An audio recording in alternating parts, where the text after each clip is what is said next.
पांच पांडव और माता कुंती हस्तिनापुर में आनंद से रह रहे थे। वो दुर्योधन से देखा नहीं जाता था। उसने मामा शकुनी, कर्ण और दुशासन को बुलाकर कहा कि ये पांडव सुख चैन से रह रहे हैं और हम कुछ नहीं कर पाते। अगर ऐसा ही चलता रहा तो एक दिन वो हमारी राजगद्दी भी छीन लेंगे। दुशासन ने कहा कि बड़े भैया, पांच में से एक को तो कम करना पड़ेगा। दुर्योधन बोला कि लेकिन वो मुमकिन कैसे है? शकुनी बोला कि शांत भांजे शांत, जो काम बल से नहीं होता उसे अकल से करना पड़ता है। देखो, आज निर्जला एकादशी है। आज के दिन सब पांडव उपवास करते हैं और कल पूजा विधि करने के बाद दोपहर को भोजन लेंगे। भीम बड़ा भूखावरा है, ये दोपहर तक भूखा नहीं रह सकता, इसलिए वो तुम्हारे पिताजी धृतराष्ट्र के घर आकर कुछ न कुछ खा लेता है। आज एकादशी है तो कल भीमसेन अचूक खाने के लिए आएगा। भीम को लड्डू बहुत पसंद है। लड्डू का नाम सुनते ही उसके मुंह में पानी आता है।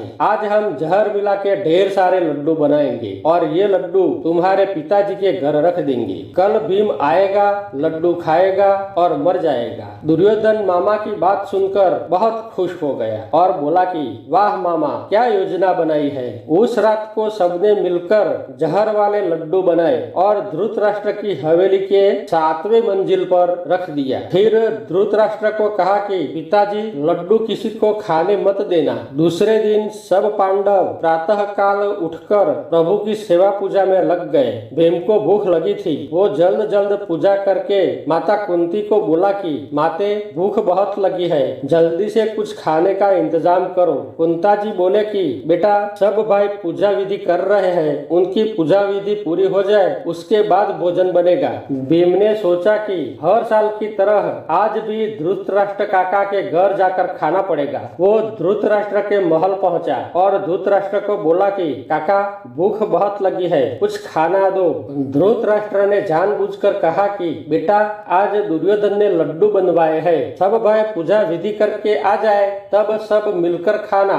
भीम कुछ बोले बिना महल में घुस गया। उसे 7वें मंजिले पर रखे लड्डू मिल गए। वो खुशी से जल्द जल्द लड्डू खाने लगा। एक एक हाथ में 20-20 लड्डू लेकर मुंह में डालने लगा। लगभग आधे लड्डू खाने के बाद भीम को जहर की असर होने लगी। लड्डू खाते खाते वो बेहोश हो गया और जमीन पे गिर गया। उसके पूरे शरीर में जहर की असर हो चुकी थी। दोपहर दुर्योधन आया और धृतराष्ट्र को पूछने लगा कि तापश्री, क्या हुआ, कोई आया था? धृतराष्ट्र ने कहा कि भीम कब का ही आया है और हवेली में घुसा है। दुर्योधन ने शकुनी को कहा कि मामा, काम हो गया, भीम अवश्य मर गया होगा। दुर्योधन, शकुनी, दुशासन और कर्ण डरते डरते 7वें मंजिल पहुंचे। दूर से देखा तो जैसे भीम सोया होगा ऐसा लगा। दुर्योधन ने कहा कि मामा, भीम मर गया होगा या जिंदा होगा। इतने में पवन आया और भीम की मुझे फड़फड़ाने लगी तो दुर्योधन बोला कि भागो मामा भागो, वो जिंदा है। तब कर्ण भीम के पास पहुंचा। भीम को मरा हुआ समझकर उसने बोला कि भाई, ये तो मर चुका है। तब सब उसके पास पहुंचे। दुर्योधन भीम की छाती पे चढ़ बैठा और मुंह पर ढूंसे मारने लगा और बोला कि तूने हमें बहुत मारा है, आज हम पूरा बदला लेंगे। कर्ण सब देख रहा था। वो एक अच्छा इंसान था, लेकिन बुरे लोगों का अन्न खाया था, बुरे लोगों का साथ देना पड़ता था। उसकी आंखों में आंसू आ गए। वो दुर्योधन को कहने लगा कि भाई, वो तो मर चुका है और मरे हुए को क्या मारते हो। अब जल्द उसके देह को ठिकाने लगा दो, वरना सबको मालूम हो जाएगा तो हम कहीं मुंह दिखाने लायक नहीं रहेंगे। दुर्योधन ने शकुनी से पूछा कि मामा, अब ये देह का क्या किया जाए? शकुनी बोला कि भांजे, वो अपना महल है, उसके पीछे यमुना नदी बहती है। महल की पिछली खिड़की खोलकर देह को नदी में फेंक दो, वह मगरमच्छ और मछलियां उसे खा जाएंगे और किसी को मालूम भी नहीं पड़ेगा।